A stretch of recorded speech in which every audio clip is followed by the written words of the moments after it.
Wash it up your taste.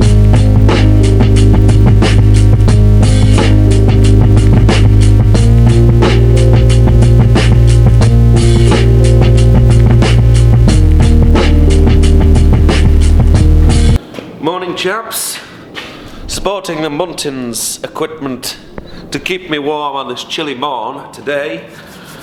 First job we've got is go into the pub and pick up my phone. I left it there yesterday like a prat on charge near the till, should be safe. And then also have a look what we put on those doors, those push plates. The screws, well it's not the screws, the doors are really shit. They're just like, you know, the thin hollow cardboard style doors. So unfortunately it didn't really attach like I wanted it to. It's not going to go anywhere, the push plates, no one's pulling on them. But yeah, really chintzy doors. I might change them out in the future for something a bit more substantial. But for now, it will do. But because I've removed the locking mechanism on them, I'm going to have to put some filler on the wood and touch it up with a bit of paint. So I'm going to go in there now. I did put some foam in there to fill the gap, so we'll see if that's gone off. It should have done, it's had all night, and then we'll put some filler on top. And we'll take a view on what we're doing next, as usual.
Just run you downstairs and show you what the crack is with the doors that we did yesterday. But before I do that, there's something I must point out. It was somebody's birthday the other day. Happy birthday, Sam Bob. You might find that come Friday, when Tom arrives over here, there might be some type of placing above the bar ceremony. We shall see. Anyway, back to the job at hand. This is what we did yesterday. Push plate on the door, old handle removed. Stuart made the mistake of painting the door with emulsion, so of course we have flaky paint which needs remedying, and Gemma also had to put a coat of varnish on it because it was a matte finish. And then in here I've removed the door handles, so we've had to put bit of filler. It's struggling with the light, this camera today, so we've had to put a bit of filler down either side. Same on the gents, and then the same on the ladies. And we're still to complete the paintwork in the ladies, although we've got quite a few mirrors up and what have you. Looks pretty snazzled. There's still quite a few bits to do, like there's some sanitary bag holders to go on the walls. I really want to change these sanitary bins out that we've got down there, but I kind of guess they're good enough for now. They'll do the job for now. And you can see all the little brackets I made on the mirrors.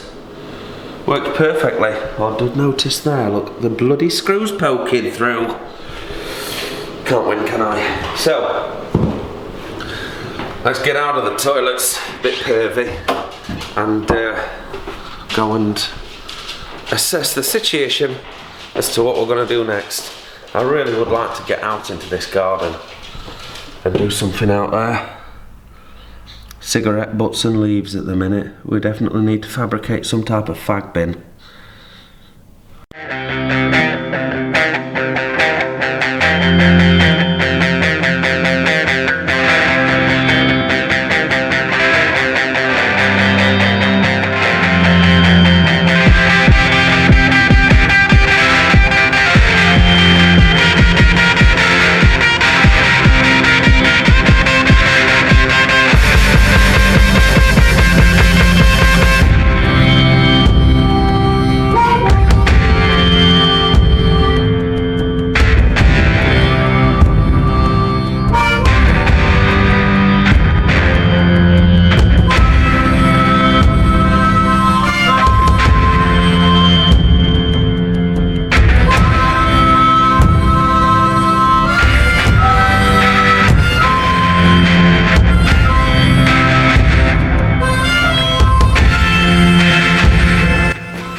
You know, I basically live on pot noodles.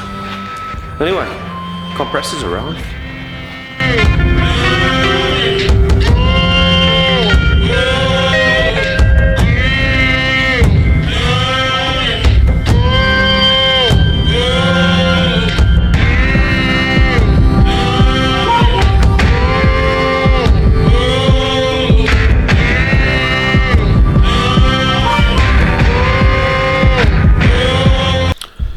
Nothing's ever frickin' easy, is it? So, compressor. Okay, works fine. Unfortunately, it does not fit the connectors for my air hose, this styly. So, as you do, I went ahead and removed the quick disconnect and replaced it with a quick disconnect from my other compressor. Not a problem, you might think. Same size, fittings and all that jazz. But unfortunately for me, I over-tightened it, didn't I? I had a little ping, and I thought all I'd done was just snap that. Charge the compressor up. No. We had leaky poo out of the manifold, and it's cracked just down there. You might just be able to see it. It's quite difficult. You probably won't be able to see it actually, because I can't even see it on the viewfinder, but it's just cracked there. And if you can see, I thought, well, it's the low pressure side, I'll weld it.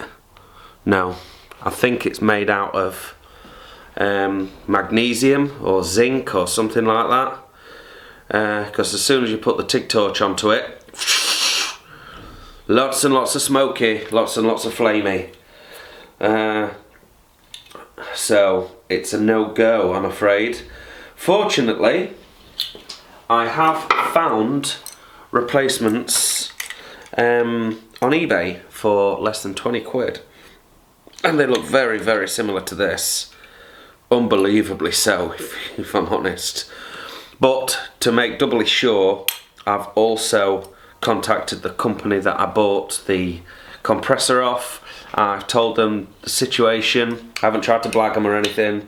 I've said, look, got this compressor. I was just changing out the quick disconnect. I've cracked the manifold. Is there any chance of supplying me a new one? So I've just heard my email ping actually, so hopefully they will be able to supply me with a identical fitting. Fail that, this afternoon I'm going to have to try and take a punt with one on eBay. I can't believe how many there are on eBay, to be honest though. So I think this is probably a common issue. I mean, looking at the thickness of some of this metal on here, you really wouldn't think this would be sort of pressure rated material, but I guess it is, So I'm going to go and check my emails again. God damn it. It's alright though. We will be fine for Friday, come what may, for ruining Tom's pot. I mean, cutting the holes in Tom's pots. It won't be a problem. Yes, I did. Went upstairs. It was an email from SGS Engineering. They sent me a contact number to ring. I spoke to their sales team. Just like that. 30 quid it's cost me. Expensive mistake. I won't make it again. But the benefit is, I've got all these spare dials and pressure valves now. Pressure release valves. Yeah, 30 quid. Shipped. On next day, it'll be with me in the morning. They're a good gang actually, SGS Engineering. So he even knew that they'd shipped 100 litre, he knew exactly what I needed. Told me to be careful with the next one. Good customer service if you ask me. Right, I'm going to leave that then until tomorrow. We'll come back to that then. I'm going to shoot back into the pub. Stuart's in the backyard sweeping up all the cigarette butts and that kind of stuff, so I'm going to see if he wants to nip into town with me and we'll pick up something to resolve the cigarette butt situation. And there's also a pub table in the back there which needs a little bit of work to it, but it will give us something to use until I start manufacturing the proper ones. So I'm also gonna kind of So if we can piece that back together.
Job off the list. I'm just going to nip down to Wilko's now and maybe get some terracotta plant pots that we can put on the tables for cigarette butts temporarily. And when I come back, I might give my hands a good wash and dry hop these. They've all settled to about 15.5 degrees at the minute, so that sort of makes me think that fermentation is over. We'll test it when I come back.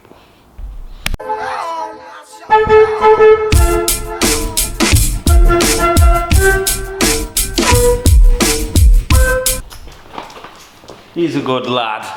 So yeah, we've just been into town. No plant pots for fag bins, they're out of season. But we did get keys cut. Lots of keys cut. Everyone's got a set now, so we should be safe if any get lost. And I've got my big bunch here. That's about it though. Craig's just walked into the pub. It's 5:30. You know what? I'm going to sack it off. I'm going to sack it off. I'm going to have a pint of Vacant Gesture, and then I'm going to go back down to Beerheads again and have another pint of that double dry hopped Cloudwater on cask. It was rather nice. So we'll see you in the morning, folks. Hopefully the compressor parts will have arrived. I tell you what though, we've got no stainless stuff from GC Supplies yet. I think it's at Iron Tree Designs. In fact, I'll go and see if it's there now. Oh, me of little faith. They've been there all week, next door, with Sharon and Chris. Of course they have. They were sent next day. GC don't let you down. So let's get in here, have a neb before we go home, folks. What's the clock as a ticking? Right, this ain't to do with Tom's build. This is 1-inch male bits, male RGT fittings.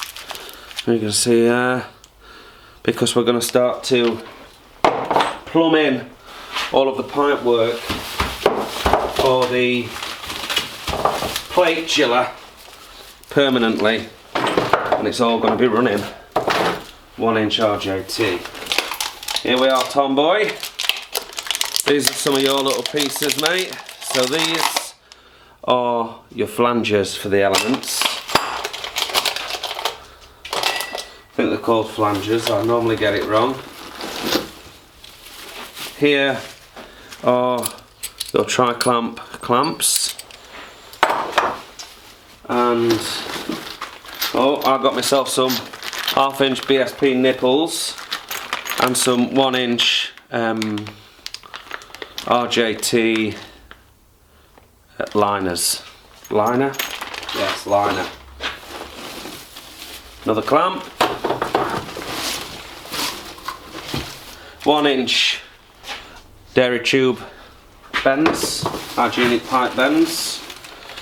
Here are Tom's O-rings, and down in the bottom, down in the bottom of the parcel, are Tom's 2 1/4 inch BSP half sockets, and then these bad boys, these weld perfectly onto there to provide you with a seamless joint all the way around for your element to go into. The proper business, they are. The proper business. And then 1-inch RJT nuts, another liner, and some, this is what I needed, some 2-inch RJT blanks to make some more bits for the brew kit. Oh, and there's another clamp. So that's everything, I think. So that's it. The day has come to a close. It's time for me to bagger off to the pub. We'll see you tomorrow. And thank you.